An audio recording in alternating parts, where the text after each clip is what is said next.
again, my grade 10 students.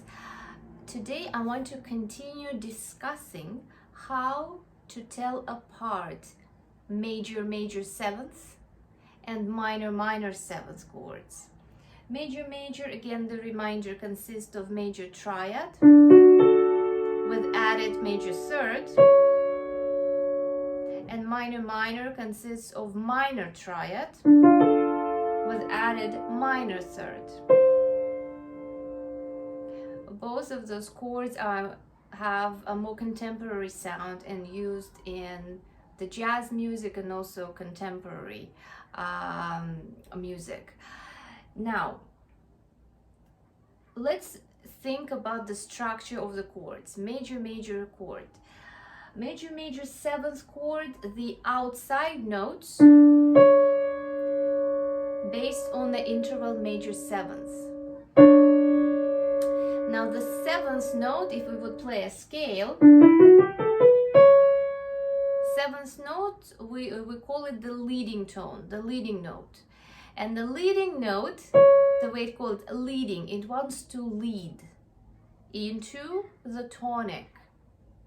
So major seventh, it has a notion it wants to resolve. It's the dissonant interval wants to resolve into the tonic, into an octave.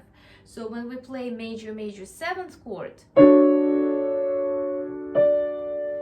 like the chord wants to expand. Like you hear it, you almost can hear the follow-up sound that it wants to expand. Okay. On the other hand, minor seventh, the outer notes have they form a minor seventh interval.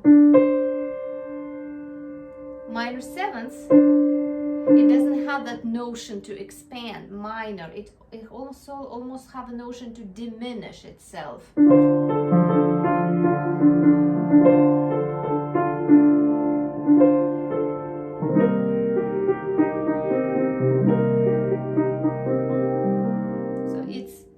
Minor seventh wants to kind of go inwards. Major seventh, major wants to go outwards. So you can listen for that.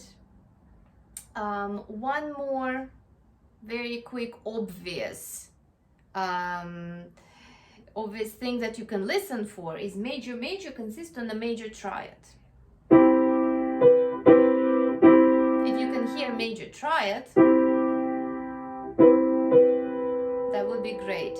It's very difficult though. Minor, same way. Minor consists on a minor triad.